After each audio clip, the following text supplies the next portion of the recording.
Allow me to set the stage for you. Kamala Harris puts out what she calls her Medicare for All plan, but in reality, it's a glorified public option. Lefties across the country and in independent media, myself included, took her to task over this Bernie Sanders Medicare for All knockoff. I posted my video breaking down this policy from Kamala Harris before anyone else in independent media. So I was interested in seeing other people's perspectives on this. Turn on the video, and to the surprise of no one, Cenk Uyger was not content enough just bashing Kamala Harris for her neoliberal incrementalism. He had to go the extra mile and use this as an opportunity to pretend like Bernie Sanders and Elizabeth Warren are exactly the same on the issue of Medicare for All. And in doing so, he breaks the irony meter. Now, for further context, before I show you exactly what I'm talking about, just minutes before the clip I'm about to show you, Cenk plays a video compilation that TYT made of all the times Kamala Harris backpedaled and flip-flopped on Medicare for All. My jaw was already wide open because all the criticisms he was making of Kamala Harris being insincere and inconsistent on Medicare for All can be made about Elizabeth Warren, who Cenk and his network have been propping up for the entire primary. Then he brings up Elizabeth Warren's stance on Medicare for All, and my fucking jaw hit the floor. I have the clip. It's less than a minute. I beg you, even if you already know about this bias at TYT, watch this clip and listen to my analysis after, because this is fucking gold. And you're not going to see anybody else in independent media break this down like I'm about to. But here, we tell you the reality. So look, if you're against Medicare for All, there are plenty of voters who are against that. Not really, but some. Then you should vote for Kamala Harris or someone else who's opposed to Medicare for All. But if you actually want Medicare for All, then you should vote for one of the two people who's actually in favor of Medicare for All among the leading candidates. And that's Elizabeth Warren and Bernie Sanders. So you have your choices and they're super clear. Look, when Warren raised her hand and she signed the TYT pledge, she said, get rid of private insurance, and she didn't waffle. So you can say, hey, earlier she made some comments where she said she was in favor of a bunch of different plans. Okay, fair. But now she's crystal clear. And she didn't go and pull the same thing as Kamala Harris. She didn't go run to the reporters going, I didn't mean it, I didn't mean it, right? She raised her hand, knew exactly what she was doing, and has not waffled from it at all. So you have two candidates if you want Medicare for All. The rest will not do it. Don't come crying later and go, oh my God, I could have never known. If you watch the Young Turks, you know. He brings up Elizabeth Warren supporting centrist alternatives to Medicare for All. And then he says it's all cool because she raised her hand on that debate stage and she signed TYT's progressive economic pledge that includes Medicare for All. That's a false equivalency, as well as just misrepresenting the facts of the situation. Elizabeth Warren bringing up corporatist alternatives to Medicare for All is about 10 to 15% of the reason why progressives don't trust her to get Medicare for All passed if she was president. But that's the only thing Cenk brings up when talking about her conspicuously backpedaling on Medicare for All. Cenk, didn't she tell you to your face that she's gonna make a spirited defense of Joe Manchin, the most right-wing Democrat in the Senate? Joe Manchin, who has always and will always oppose Medicare for All. Elizabeth Warren told you to your face she's against anyone primarying Joe Manchin and any other corporate Democrats while you were running a primary challenger against Joe Manchin and other corporate Democrats because you were the co-founder of Justice Democrats. How is she supposed to get Medicare for All passed when she's against primarying any corporate Democrats that oppose it? Every time she's asked about healthcare, she frames the entire fight as Democrats good, Republicans bad. She says she likes where the Democratic Party is on healthcare, even though the leadership is viciously against Medicare for All just as much as Trump and any other Republican you could find. You have Nancy Pelosi sending out her top aides to console lobbyists and executives from the health insurance industry, telling them not to worry, Medicare for All will never pass on her watch. Her top staffers were out here giving lobbyists talking points and data to argue against Medicare for All. And this is all happening in the last few months while she's Speaker of the House. Furthermore, we just had a Democratic administration that chose not to pass Medicare for All, instead opting for the right-wing healthcare plan cooked up by the Heritage Foundation and Newt Gingrich. And Obama's Vice President, Joe Biden, who's also running in this primary, comes out swinging against Medicare for all every time there's a mic in front of him. Warren says she likes where the party is on healthcare. She took Medicare for all off her campaign website with no explanation. Even though healthcare is a number one concern of voters, she's not talking about Medicare for all in her speeches or her campaign events. She was conspicuously missing in the fight for Medicare for all until she decided that she was running for president. That's when she realized how insane the healthcare crisis in the United States is. That's when the 30 million people who have no health insurance and the 40,000 people who die every year from not being able to afford basic healthcare became too much for Elizabeth Warren. When she wanted the support of the Democratic base who overwhelmingly supports Medicare for all, that's when she found the gusto to publicly support Medicare for all. In the entire 2016 election, she never once mentioned Medicare for all. How you, one of the most prominent left-wing senators in the country, and in the most important primary and general election of our lives, you don't mention Medicare for all even once.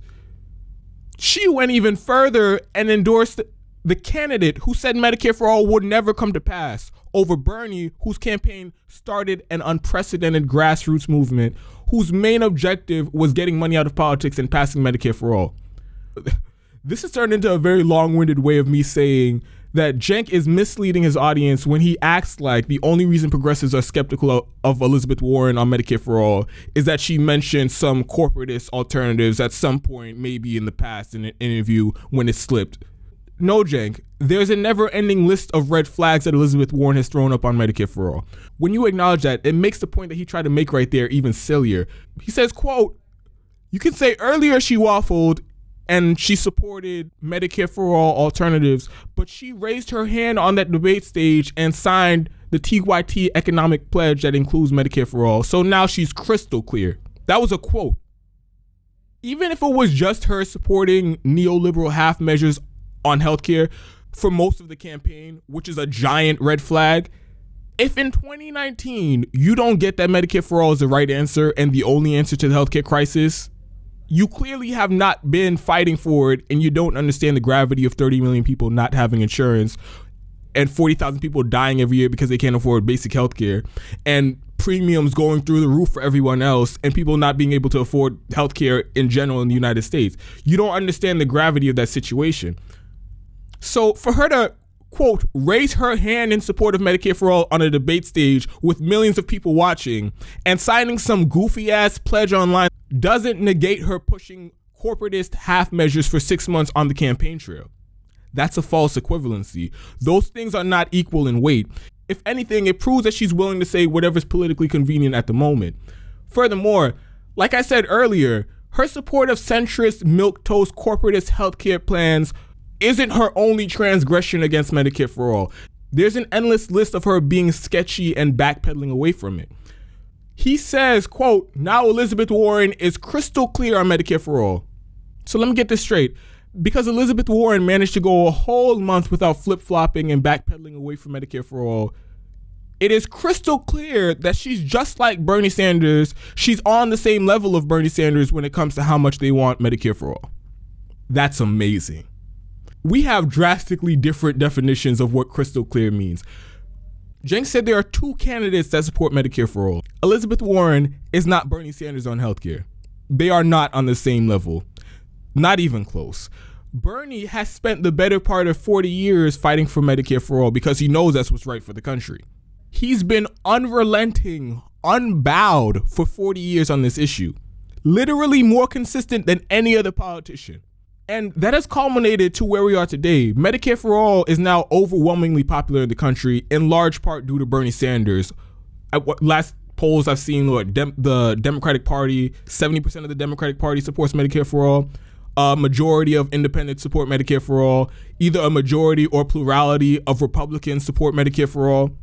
This man started a movement going across the country, city to city, filling out stadiums with his message of Medicare for all and getting money out of politics. Going on damn near every TV show that would have him and radio show and online show to talk about Medicare for all. He even continued this after Trump won the election, doing town halls in West Virginia and in South Carolina and in all these red Republican states and red districts, making the case for Medicare for all and getting standing ovations every time he did it. And like I said, this has led us to where we are today, where politicians are being booed and heckled for not supporting Medicare for all, where it's basically political suicide for a Democratic primary candidate to not at least pay lip service to Medicare for all. That's only the case because Bernie Sanders led the charge against the entire political establishment, the donors, both parties, the Democrats and the Republicans, leadership, the president, so that he can change the tide and make Medicare for all inevitable to fix the healthcare crisis in the United States. To equate someone like Elizabeth Warren to Bernie is egregious. And it's worse because he didn't even have to. If you remember, this was a segment about Kamala Harris' knockoff Medicare for all plan, which is basically a public option. Cenk could have just taken Kamala Harris to task without bringing up Elizabeth Warren's position on Medicare for all, because when he does that, when he brings it up, he's gonna do silly mental gymnastics like the shit I just showed you. But he brings up Warren to make a cheap point that she's just like Bernie Sanders on Medicare for all. He says, if you support Medicare for all, there are two candidates in this race to choose from. He says it's a choice if you support Medicare for all. You could either pick Elizabeth Warren or Bernie Sanders. It's the same thing. No difference. Quick side note. When talking about candidates who support Medicare for all, it's interesting that he brings up Elizabeth Warren and Tulsi Gabbard is yet again conspicuously missing from the conversation. But that brings me to the final point I'm going to make, which is partly what pushed me to do this video. The Elizabeth Warren bias at TYT keeps getting worse, and eventually it's going to hit critical mass. TYT will find themselves in yet another crisis of credibility. If you've been following independent media for a while, you know some of the more recent examples, like the entire network diving headfirst into the Russiagate conspiracy, perpetrating it for 3 years straight at the top of their lungs. And when it blows up and they've definitively been proven wrong on all the most important parts, they just move on completely unbowed. Their credibility took a hit amongst progressives. Now, this Elizabeth Warren bias has been clear for a while, going back years to some interviews that she did with TYT. And it's just gotten more absurd the further along we get into the primary. It started with overlooking her not endorsing Bernie Sanders in 2016, and then downplaying her shitty foreign policy and voting for military to increase the military budgets. Her being conspicuously missing on all the most important progressive policy fights. Now it's gotten so bad, Cenk is doing apologetics trying to rationalize Elizabeth Warren saying on his show that she'll take corporate money in the general election and telling people she's just like Bernie Sanders on Medicare for all. These are policies Cenk has built his network on advocating for, which has made TYT the largest online news show in the world. They hold that title and at the same time claim to be the home of progressives, but they are sticking their necks out to prop up Warren, who's as non-committal on Cenk's core issues as some run-of-the-mill corporate Democrats. And while they're doing this, they're misleading their massive audience yet again. I want to have this on the record because when this whole thing blows up in their face and they have an egg on their face yet again, and it's undeniable to everyone how centrist and corporate adjacent Elizabeth Warren actually is, my guess is there will be no reckoning with it, how terribly they covered Warren in this primary.